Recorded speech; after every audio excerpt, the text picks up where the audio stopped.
All right. Hey, everybody. We had a quick change of room. So I'm in a downstairs bedroom with the dogs because there's air conditioning here. So, yeah, River's right here hanging out with me, staying cool. We'll get ourselves set up and get going here in just a second.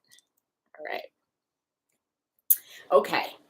So we've got some interesting topics for this session.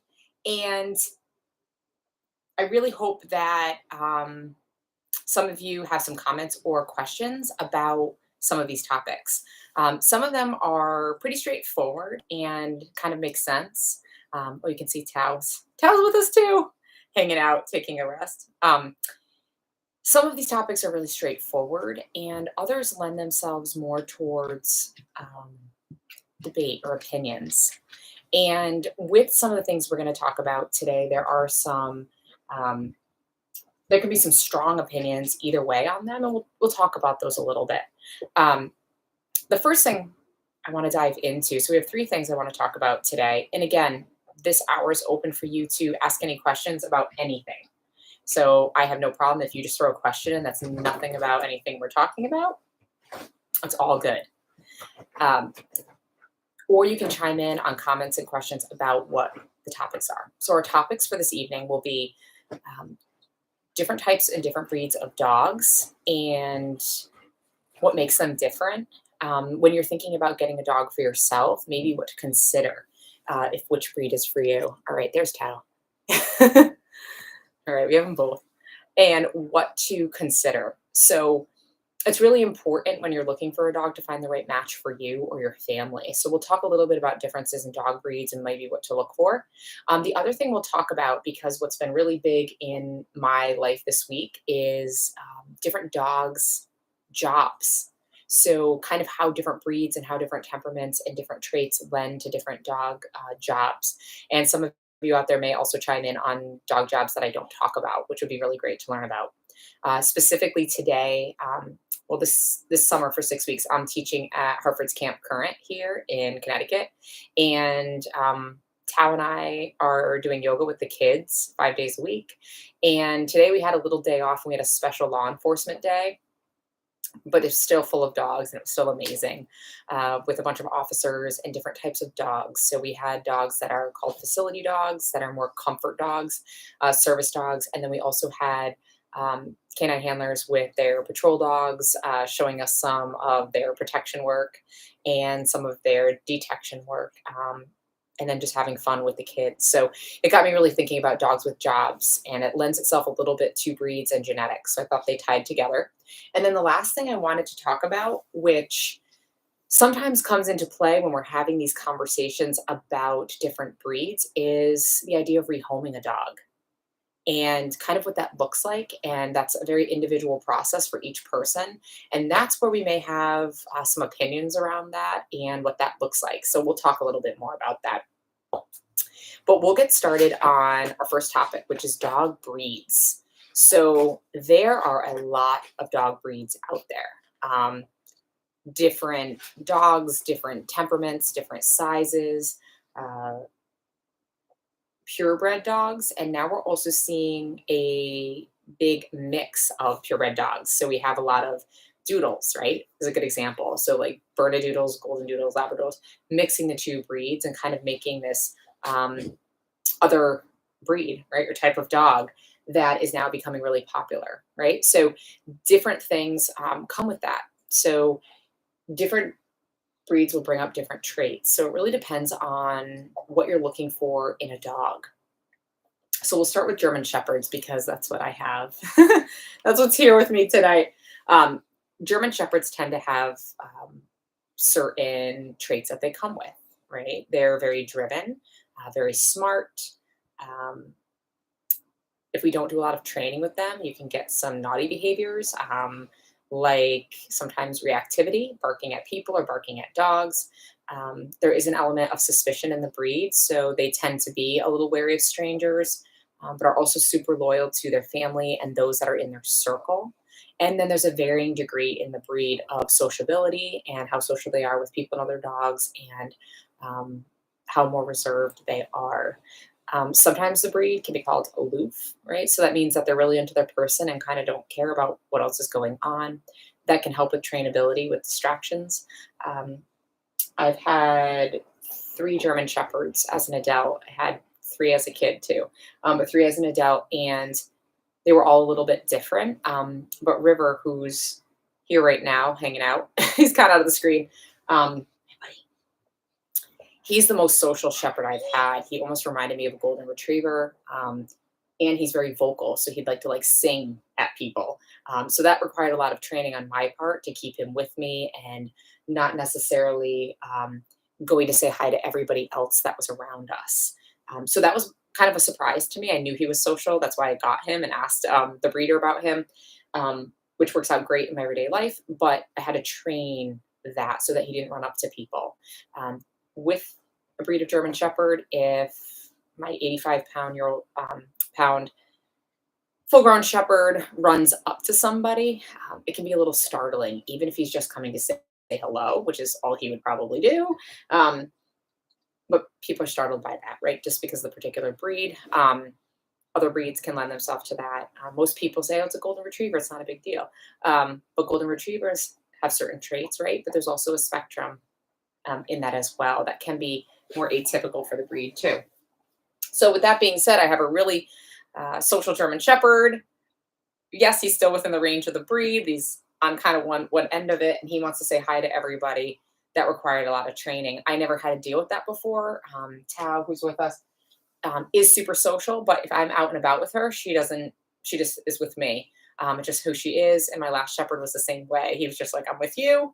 He didn't mind if other people pet him or said hi to him, but it wasn't the same. Whereas River sought that out. So that was kind of like, whoa, I had to shift gears in how I train. So that's just talking about the German Shepherd, some of the traits. Thinking about breeds, so Golden Retriever is another one, right? They're very social. They make really good family pets. They love other dogs. With that being said, their sociability and excitability and enthusiasm to be social, we also have to train with that. They may jump on people, right? We don't want them to knock anyone over with that love and enthusiasm. So within every breed, we get them in certain types of dogs for specific reasons, for our lifestyle, and also for those traits that we love. But that means we have to kind of shift gears in our training to meet who that dog is. Different breeds, different tendencies. So let's talk a little bit about doodles and doodle mixes when we're thinking about the mix of the breeds. Just a good example. I think it's a good example to talk about because I work with a lot of different ones and they're all a little bit different. And what I've noticed is the uniqueness in each, right? Because you are taking two different breeds and you're mixing them together. So you're going to get some traits of one, some traits of the other. Poodles are very, very smart. Um, and that helps to really show up in the doodle mixes because they really want to learn and do all of that work. And you can also mix that with, if it's a golden, the golden sociability and high energy. So sometimes you can get a combination of a really fast, high energy dog that wants to do everything at lightning speed because it's really smart and it's moving, right? So these dogs are highly, highly trainable, but also hard to control when you're in social situations. So that's an example of maybe how those traits might come together. So yes, we can teach them really fast, but they're going to always want to move quickly. And sometimes you can get in a space where you're almost feeling like you're trying to outrun them or outspeed them, when really we need to slow them down. I've also met some Labradoodles, for instance, that are super low key. So a little more like a really low key Labrador, and still really smart in the trainability, but their energy is really low. Some of the people I work with said that they have a litter mate and their friend has a litter mate and one is really chill and one is really active and activated, even in that litter. So in every litter, each pup is going to be different, but some litters are more uniform depending on how those genetics come together. And ideally, we want that if we're trying to produce the same consistent temperament to people who are getting our dogs, if you're a breeder. And if you're a rescue and you're evaluating litters, you have a litter of puppies come into your rescue, you really want to look what's the range in those temperament. Maybe look at some temperament testing with those pups. So when you're placing them, you can see the range of how those traits came together. Some traits with dogs in certain breeds, if they're mixes or purebred, don't show up until later in life.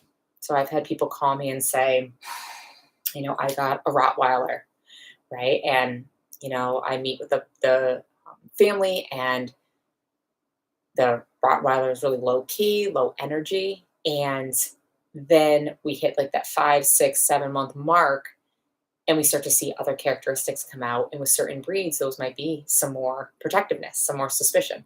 These developmental windows that you're not going to see, and traits that come with those developmental windows aren't necessarily traits that you're going to see right off the bat when they're a young puppy, right? They're a young puppy, they're doing puppy things. There are certain things we can also see in puppyhood that might lend themselves to um, behaviors that occur as they develop. So you can see some of those things. Some things are going to show up because it's the natural progression in that breed. I had a cane corso mix. Her name was Moose. She was a fantastic dog, but definitely some of her traits showed up more in terms of her being a little more protective in maturity now. So she was like 4 or 5 when she really felt like she had fully reached that point. So that's a little bit later. It probably wasn't always there, right? There were little hints of it, but didn't come out till later. So each breed is a little different. Again, she was a mix, so who knows exactly what that is? And we just work with each dog as we have them. But if you're looking at specific breed, when you're going to pick out a dog, you want to look. There's a ton online. If you start searching any breed, it can be almost overwhelming of what you can find. But really figuring out what the traits are of that dog, and if those are traits that match your lifestyle. So a good example is if you want an active dog that can hang with your kids and maybe you can run with, you can go on daily runs with in the morning, and having that mix.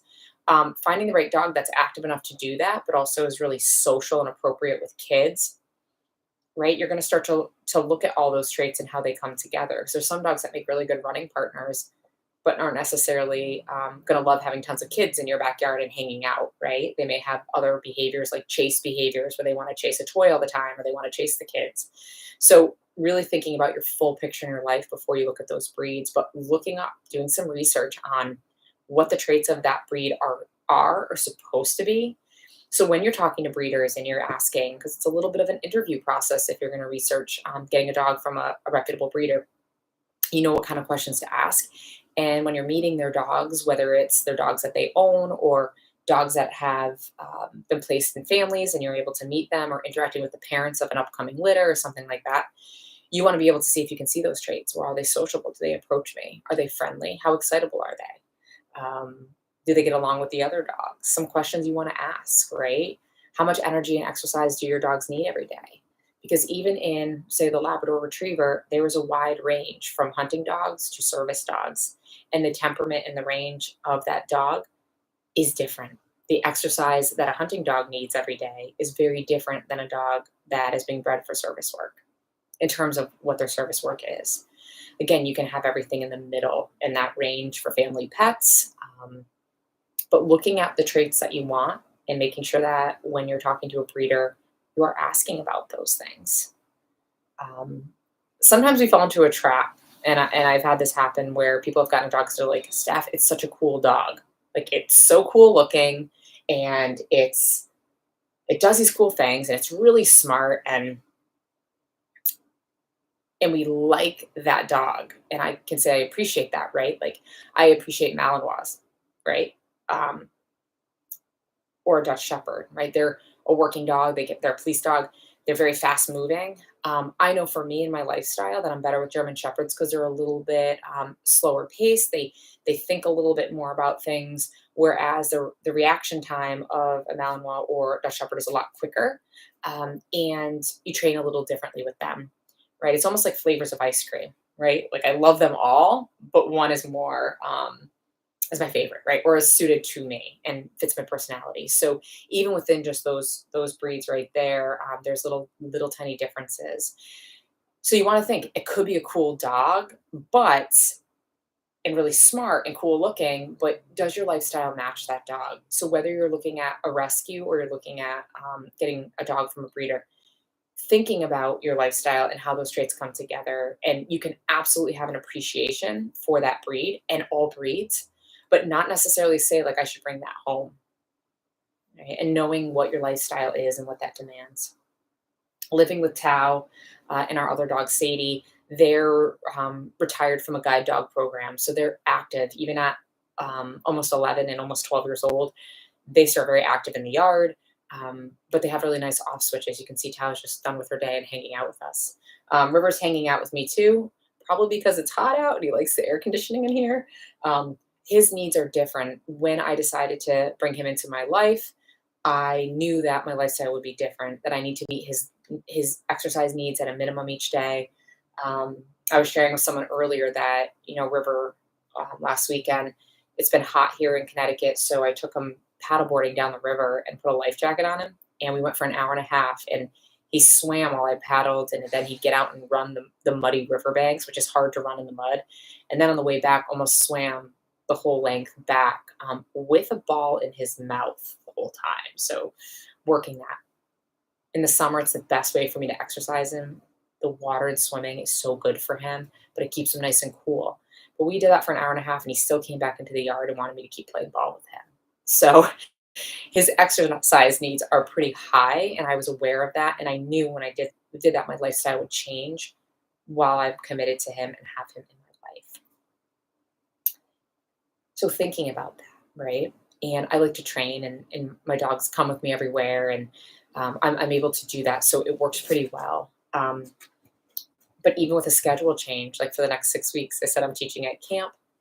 River is created when I'm not here. He gets a break midday, but then I have to make sure at the end of my days that I'm spending enough time with him, right? Because for 6 weeks, he's not going everywhere with me like he usually does. If we're prepping for trials, he gets really like 3 really great training sessions a day, pretty intense training sessions. So committing to that lifestyle with your dog, right? That's not for everybody. If River didn't have his outlets, like his training and his exercise outlets, I would get some problem behaviors, right? I'd get some maybe destructive behavior in the home, some frustration barking. If I'm out and about, he might start barking at other dogs and people because he's frustrated and kind of pens up. So I know that about him, and to kind of keep him balanced. He doesn't naturally want to do any of those things, but I know if I go 3 days and he doesn't have enough of a mental workout, uh, he lets me know by barking at me and saying, "Hey, like I need a little something," right? And that's his way to communicate that I haven't done enough with him. So lifestyle, right? I'm just giving you the example of what I do with him, but really important. I also loved having a mastiff who was super chill. Like we could do a little bit of exercise, and she just lounged and hung out, and that was so amazing. And I really, really enjoyed having her energy and her to balance out my shepherds at the time. So thinking about your lifestyle, being really honest with yourself and realistic about the lifestyle you want to lead with your dog, and then bringing a dog into that fold. That's when you'll have a nice fit with your dog. And this brings us. I'll loop back to that idea of your dog matching your lifestyle. And when we get into rehoming, we're going to talk a little bit about what happens when it's a mismatch. And there's work that can be done to meet each other in the middle and find that. And sometimes there's a mismatch where the better option is to rehome and figure out, okay, this dog should live in this lifestyle, and this is really the dog I should have instead. So we'll talk a little bit about that. And that's where some opinions come in. But that's a very individual conversation to have with yourself, and a very individual decision depending on your circumstances. Talking about dogs with jobs. So I mentioned a moment ago that there's dogs, like, let's just talk about service dogs. There's a lot of different service dogs. Service dogs are being used in mental health. They're being used for PTSD. There's diabetic alert dogs, seizure alert dogs. Um, Dogs are used to detect cancer. It's a type of work in terms of like service using their sense. Guide dogs, right? And then there's stability dogs. There's dogs assisting people in wheelchairs, mobility dogs. Um, a lot out there. There's dogs that are being matched with children and families. So it's the family, parents and children are also supporting it as one big team. Yeah, and a lot of variation within that. So thinking about those type of dogs, a lot of them are Labrador retrievers, poodles, We're seeing doodle mixes in that, right? If someone needs a hypoallergenic dog and the temperament is such to match that because they're really smart, and if they're low energy, that can be a really nice match. And Labrador retrievers are used a lot, golden retrievers. Labrador retrievers are such a versatile breed, and you'll see them a lot in service work because of the different attributes. They're very smart. They're typically, stable as the breed should be. Kind of at lower key on the energy, right? Um, they have a natural retrieve, so picking up items when people drop them. They can be all different statures, but they can be larger, right? So if somebody needs them for mobility or stability, they can brace on them and they can use them in that way. So they're a larger dog. Just a very versatile breed. They can be higher energy. So if someone has a guide dog, right, and they do a lot of city work, and be a dog with a little bit more drive. Or there's someone who's a little more low key or more of a part-time guide dog user. Maybe the person needs a dog 3 times a week, shorter routes. Dog can be more low key. There are also Goldens that do guide work. German Shepherds do guide work as well. But again, looking at the breed tendencies for service work, when you see the majority of dogs like out there, a lot of them are lab crosses, and we're seeing poodles and poodle mixes as well with the hypoallergenic side of things.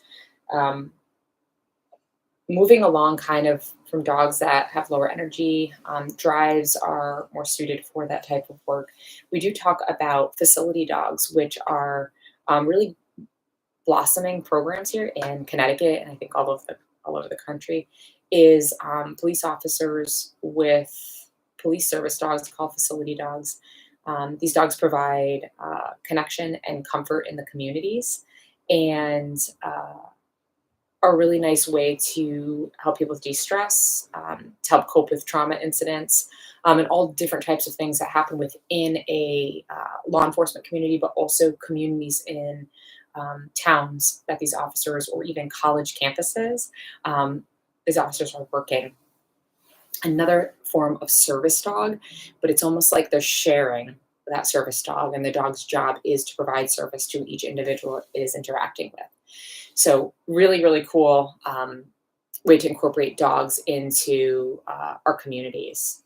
So the other end of some working dogs can be police dogs as well that are more used for patrol, protection, finding people when they're lost, apprehension, those type of things. You're going to have a little bit more drive and a little bit more intensity with that dog, right? And they need to have that in order to persist and do their job in that way. Different breeds for that: Malinois Dutch Shepherd, mixes of those with German Shepherds and purebred German Shepherds. A lot of those are the common breeds. You'll also see pointers doing detection, detection dog companies that have dogs or labs, different types of shepherds, different hunting dogs will have more high drive dogs where they need to use their nose for long durations of time while they're working. So some of those, talking about dogs with jobs, when we're thinking about breeds, it's just something I open up. I don't have to go deep dive into working dogs because we could be here all night because I love that topic. But the idea is looking when you're observing different dogs working, or you're seeing that pop up in your social media feeds, thinking about dogs that have particular jobs. There's a reason breeds lend themselves better to certain jobs, and we use those breeds, right? Or mixes of those breeds versus others. All right, well, let's see. We have a question. Hey, Carolyn. The question is, would you comment on dog reactivity to other dogs while on walks, passes by, and turning back in a U shape with back up? U shape while backing up. Are Carolyn, are you asking if that's a good way to work on dog reactivity, or are you asking for me to explain it as a tool to use with dog reactive dogs? Is it something that, like, I guess, yeah, how do I phrase that question back? um, Great. I think you mean describing it as a skill. All right. And you can pop in comments, Carolyn, if I'm not answering this correctly. It's occurring technique to deal. Perfect. All right. So that's a really great one. I work with a lot of people who have reactive dogs, and this does not necessarily mean aggression. This can mean your dog is stimulated or fearful, and let's just say is barking at that dog, right? It's exploding, right? It's coming from this place of fear, which is usually a lot of times where it's coming from. So, what we want to work on with our dogs is thinking about what we do with our bodies to help give them the signal um, that they should be orienting toward us for direction in those situations and not necessarily reacting. So, how we work with them is, and Carolyn, I want to talk a little bit about just how I work with dogs that are reactive and talk about that technique.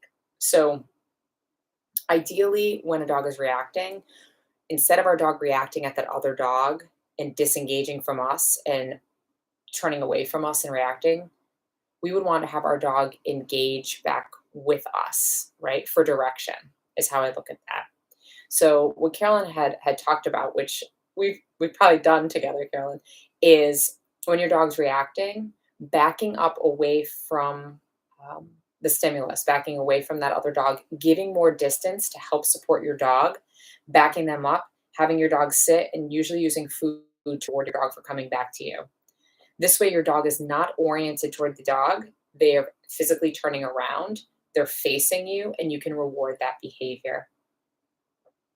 Typically, what I'll do, Carolyn, and anyone else out there that's working with reactivity, is starting off with a lot of distance, more distance from that dog than you think you need. And I understand that not every neighborhood and situation where you might walk your dog, this is um, completely possible to do. But I will start with a dog that I know has reactivity. Once I've seen that reactivity, and establish a distance. So even in a neighborhood, if I can go up someone's driveway, my neighbor's driveway, while the dog goes by, I will. I will get as much distance as I'm starting working with a dog reactive dog as I can to have that dog work with me.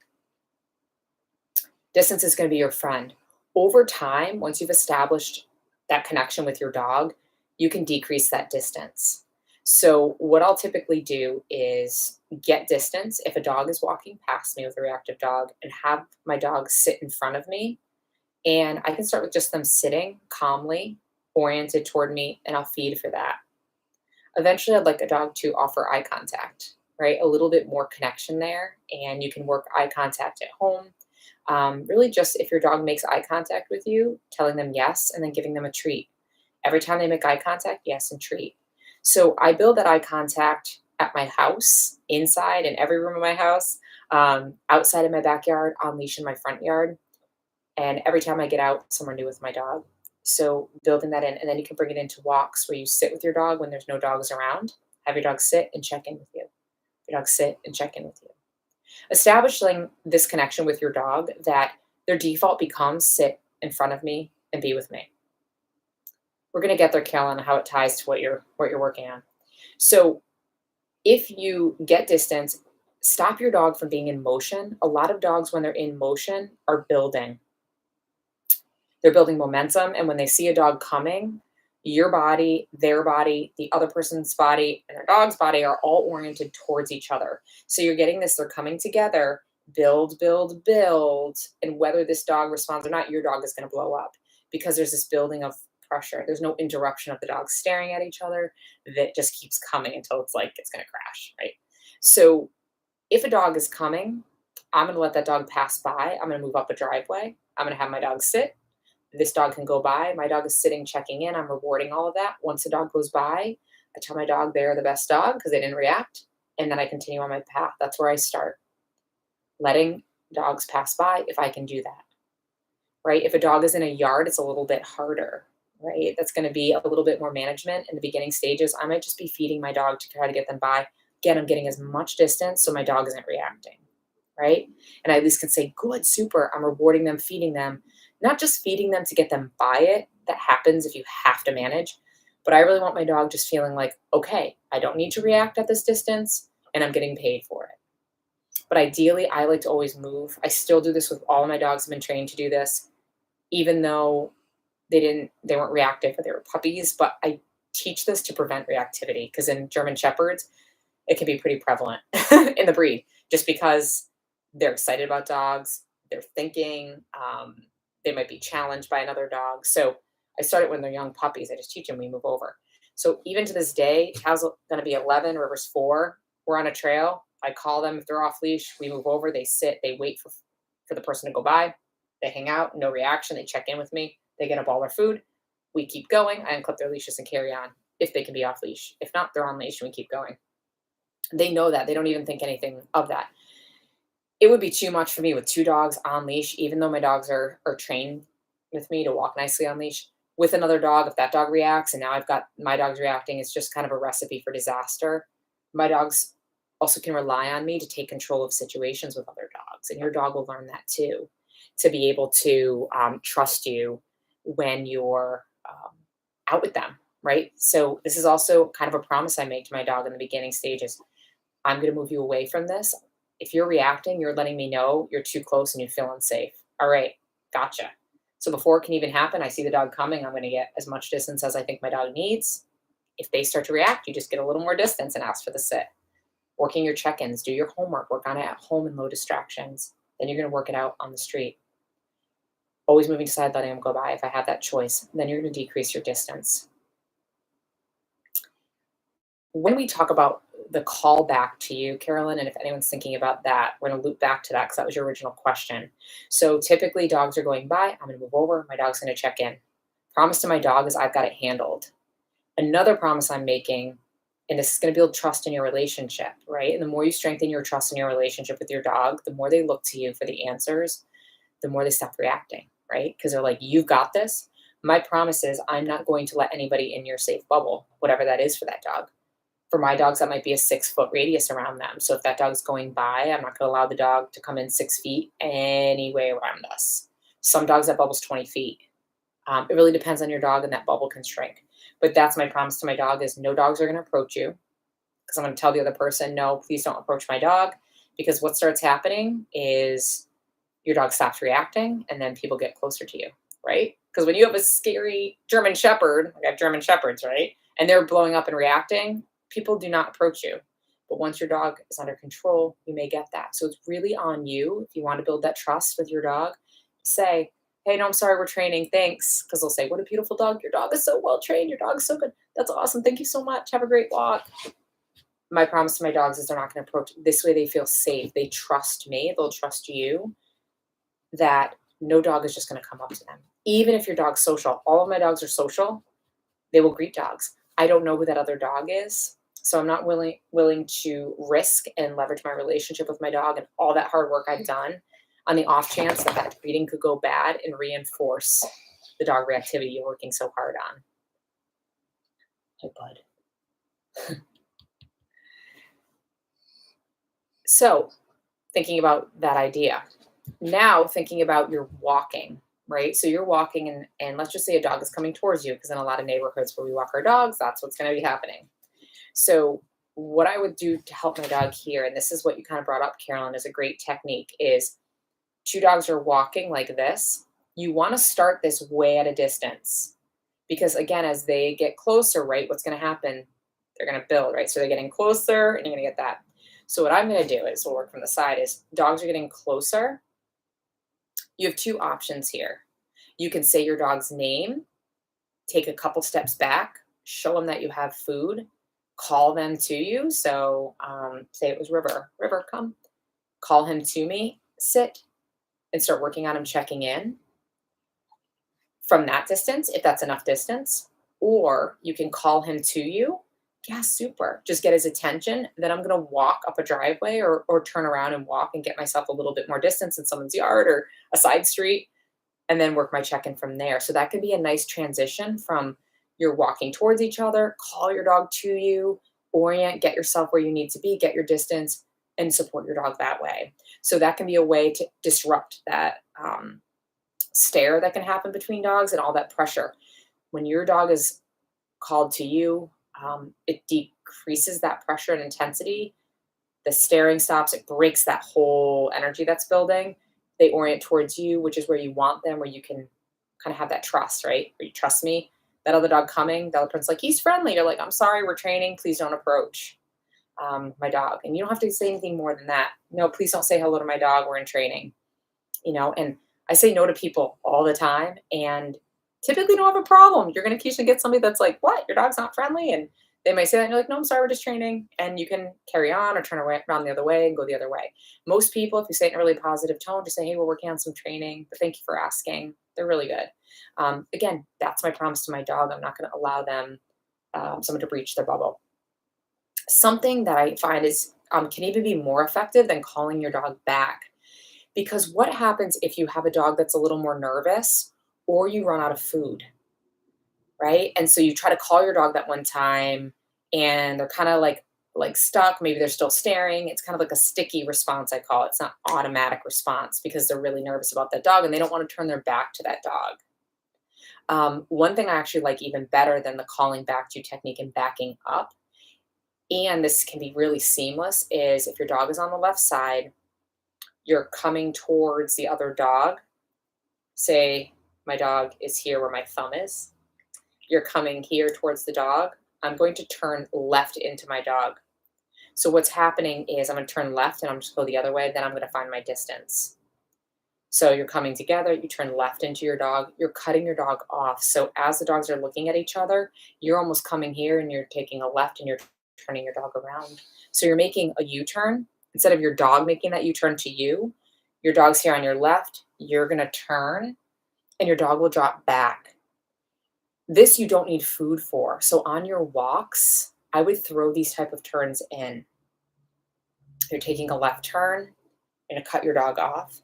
Your dog is going to drop back and you're going to literally see your dog building pressure. The second you cut them off, they're going to drop down. A lot of them will look up at you. Using your body language, because what's happening is when you're walking towards a dog, remember you're squared up. You're facing it too. So you're bringing all of your intention and attention there. For a dog, it's a clear signal. When you take that left and you turn away from it, they're like, oh, your body language, because you're not oriented to it, you're giving that dog the right signal. Then you can move however you want to move. Maybe it's turn around and go back the other way, right? You don't have an exit where you have to go up a driveway or whatever it is. That technique, I just teach my dogs when we walk. Sometimes I take a left turn and we keep going, and then I take another left turn and then we continue our walk. And I just build those in randomly during my walks. That way, when you see a dog, your dog already knows that behavior. It's not the only time they see it is when they're under high distraction. We don't turn to the right as much in this. Well, at least I don't. I do teach my dogs right turns. I teach them to come with me when I'm out. If they're off leash and we're working on obedience on a hike, or on leash as I'm returning to the car, I'm like, are you really with me? I'll make a right turn. The difference with the right turn is if your dog is here on the left side, remember when they're on the left side, we cut them off and they're going to drop back. When you're going to the right and the dog, say, was in front of you here, your dog is then swinging out. So think about supporting your dog. If your dog is out here by themselves, they don't feel supported by you because you're way back here. There's not much you can do here. When you cut them off, you put yourself in between and you take control of the situation, right? Your dog's back here, the other dog's here. If you're turning this way, you're kind of leaving them out there like kind of high and dry, like, all right, hope it, because of your body positioning. There's so much, like we use food in training, but say like you ran out of food, for instance, that left turn is going to diffuse the whole situation. What do you do if you take that right turn? Your dog's out there and you don't have food to catch them if they lose it. So there's so much going on with our body language. So I found that the left turn works a lot better, because sometimes if my dog's there and I'm trying to call them back, they have to kind of make that right turn to come back into me. So Carolyn, you can try if you're playing with that. Are you playing with that with your girl at home? If that's what you're working on, I would try some of the left turns. And I would work on the check-ins and the call back and backing up, again, because distance is your friend.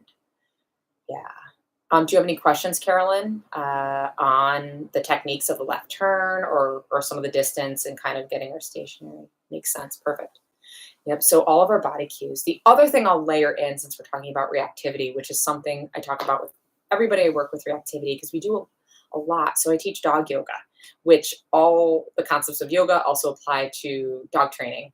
In terms of our body language, our dogs are paying attention to us more than anything. Is your body language, which also taps into your own energy level, your presence of how attentive you are to them. So if you're distracted with your phone, or even if you're walking your dog and you're listening to music and you can't hear what's going on, they're picking up on all of that, and they're picking up on the fact of how present you are. Your breathing is a big one. So anytime you're working with dog reactivity, it's very challenging when you know your dog's going to react to see a dog um, and not tense up. So the first thing we do is hold our breath. Someone's like, no, it travels down the leash, Steph. But what I've learned about teaching dog yoga is even if your dog is laying next to you and there's not a leash involved, if you're tense, your dog doesn't settle. The more you can relax and settle in, your dog will start to settle in too. So just something to think about in the intent you bring to it when you see a dog. So changing that little bit of that narrative for yourself is you're out with your dog. These might be some tips to start trying. Like, okay, I have a plan now. Like I know what to do when I see a dog rather than go, I see a dog and my dog's going to react. So most of us that have reactive dogs instantly have a little bit of panic, right?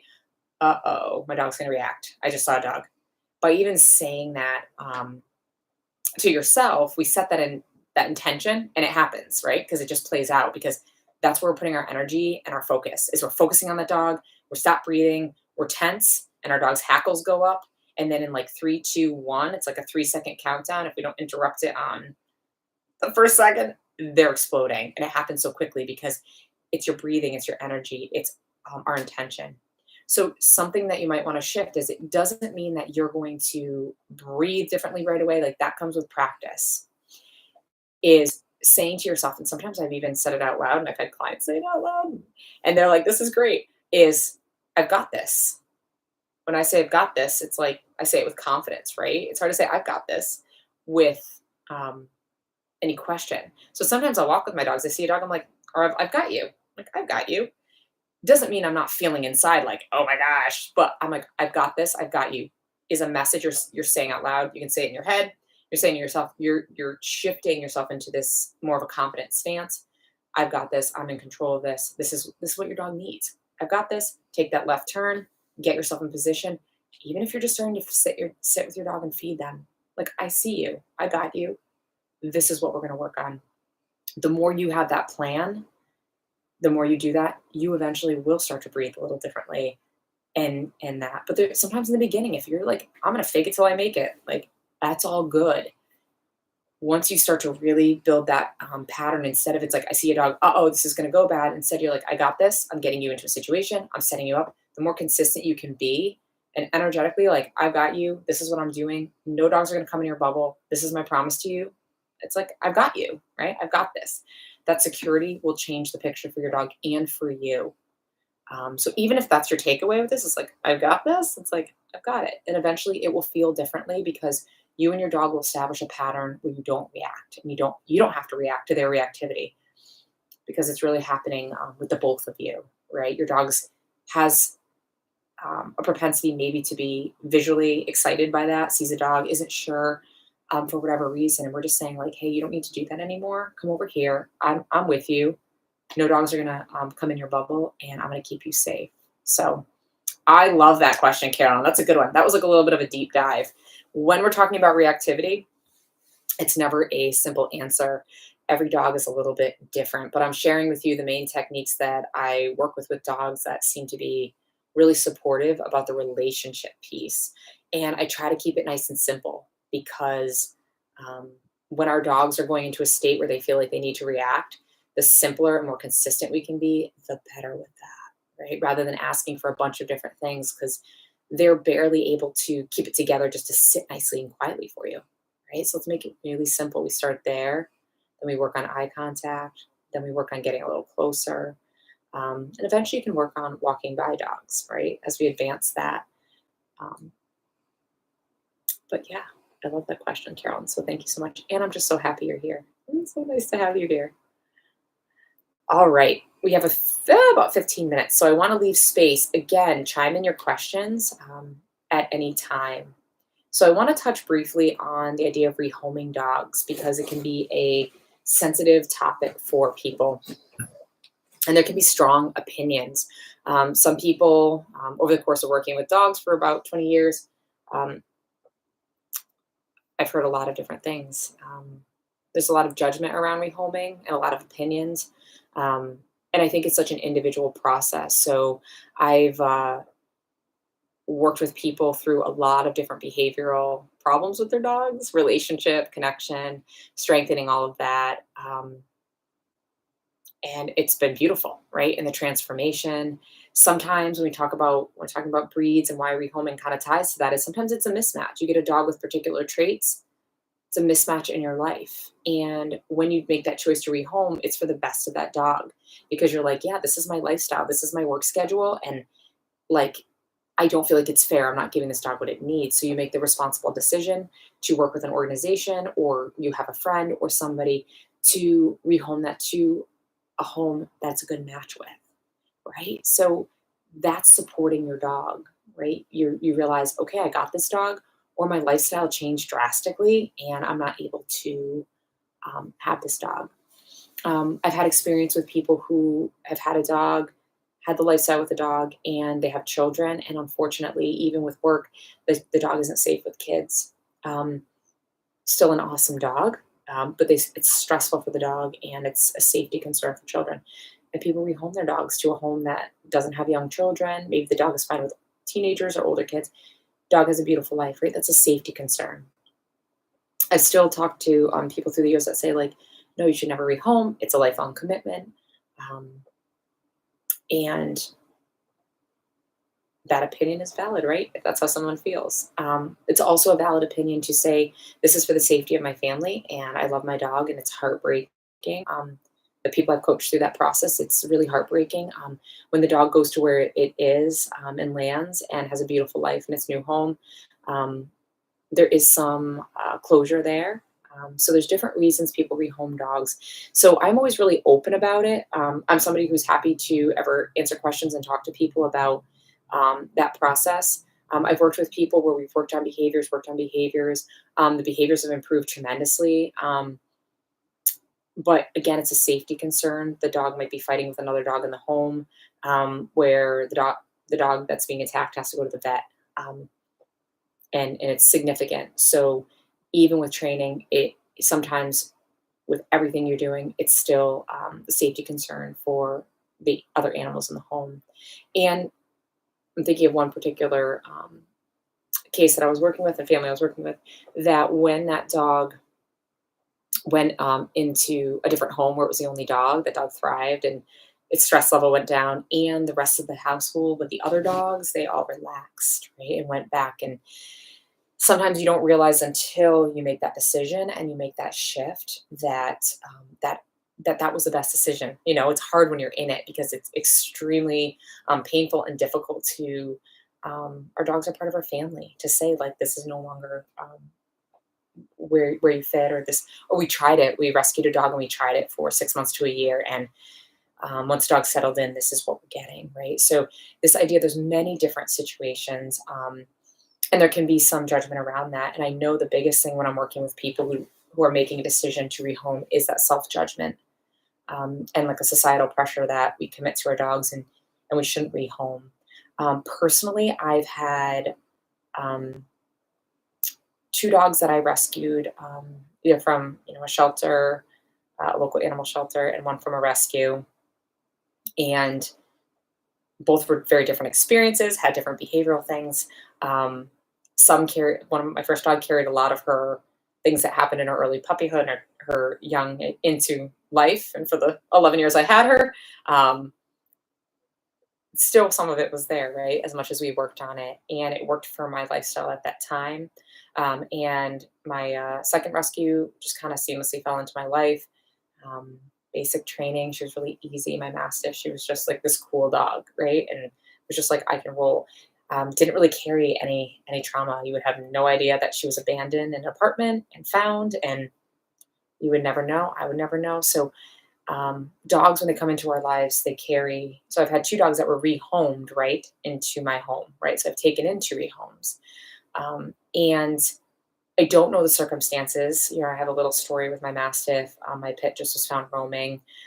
Who knows if somebody just let her out? I have no idea. So those were rehomes that came into my life, right? So I was, from what I think, their second homes. I don't know for sure. It could have been their third or fourth home. Who knows? But they were both young when I got them.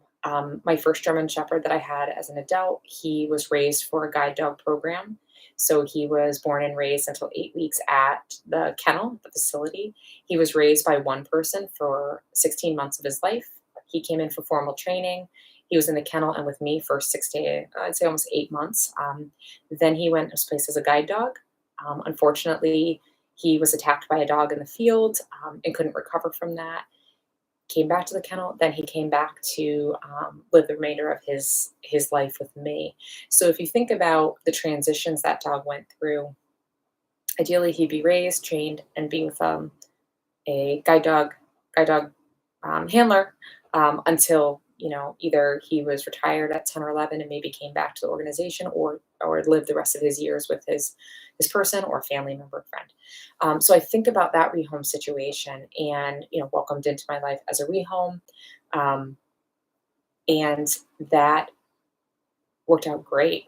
He lived it. He passed unfortunately at 7.5 from cancer, young, so younger, right, a little younger. But he was with me in training, and then so about 4 years of his life were with me, and we had the best time. So again, that was a rehome situation that worked out for him, right, in that way. Um, our almost 12-year-old shepherd was also in a guide dog program. She was raised by a couple different fosters, and then she was placed into a pet home, right? And so Tao was raised as a guide dog puppy, became a breed dog, was here as well. So all of these dogs have found their way into my life, our life. And it was the first dog that I got from a breeder, um, because I wanted to do specific sports with him. So um, yeah, after my fifth dog, right, was one that I said I'm going to get a puppy. So I've had all rehomes. And how lucky have I been to have and receive that rehome? And I've always found that as like I've never known all the backstory. I'm sharing a little bit of backstory, but like I've just never felt like it was productive to have any judgment of why. Right? We don't understand why people make those decisions. I've worked at a lot of shelters where dogs were surrendered in, and a lot of times I would just ask somebody, is it from behavioral, because that's important information when I was assessing them to see where they're going to go to a rescue or being placed in a home if there are behavioral issues. And I've had people just say, hey, like I'm just too busy. This is a beautiful. There was a 1-year-old basset hound, purebred, beautiful. I'm like, why are you surrendering him? Oh, he does. I said, is there really anything wrong? And is it just, and they just said, no, it's just my lifestyle. I can't. And called up rescue. He was picked up that afternoon and went to a beautiful home. So no judgment, right? I think when, in terms of being a professional in the field, I really like to approach it from that because I've seen so much, and anything with our animals, making hard decisions is so difficult. And to be able to support people through that, I feel like is really a gift. And I like, I don't ever like when it comes to that, but people are doing responsible things when they're rehoming at times. Sometimes it's not, right? But it's someone's life circumstances. And I like to believe that people try to do the best they can with what they know, in terms of dogs that end up in shelters or end up in situations and rehomes. I've, again, 4 of my dogs have been rehomes, and I've been so fortunate to have that. Um, Out of all my dogs, my first one was the most challenging. So other than that, I'm like, this has worked out really well. And still, I learned so much with her, and she was a fun, really fun dog. So thinking about that rehoming, and just we're just talking about it here, right? Like I'm always open. This video will be posted to my channel, and if you're stumbling upon this and like want to have opinions and talk about rehoming, I'm very open to that. If you have questions around that, I'm very open to doing that, because sometimes our life changes and we don't expect it, and that's life, right? It's not predictable. It's over. I guess the only consistent in life is change, right? My parents used to tell me that all the time, which is very true. The more years that go by, I'm like, things are always changing. So approaching rehoming from that, right? And if you're finding yourself in that situation, knowing that there's resources out there for you and there's support for you, and helping you to coach through that. With that being said, when somebody calls me, I'm always really open and honest to have any of those conversations, even from a first phone call with somebody, if they want to talk to me about that. And sometimes I just share open and honestly based on what they're saying, where the work can be if they want to work with me and if I'm the right match. Sometimes I refer people to other trainers who are more experts in certain things, if they should choose to keep a dog when some of the behaviors might be a little bit of safety issues, right? There's certain people that specialize in aggression and different types of things. But yeah, I'm always here to work with people. So, right, to work with you on any behavioral things to enhance your relationship and have it so you can have really long, healthy, awesome life with your dog, right? Then I'm also here too to have some tough conversations or help to talk to you about um, even just talking about it, right?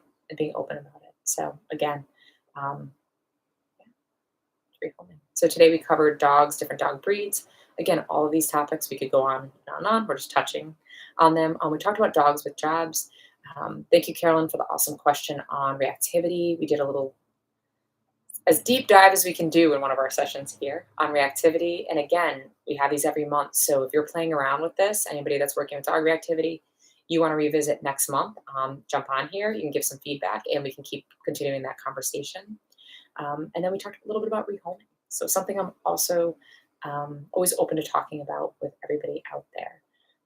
So I'll stay on a few minutes and answer any other questions. But thank you all for joining and being here. And yeah, we'll be here next month.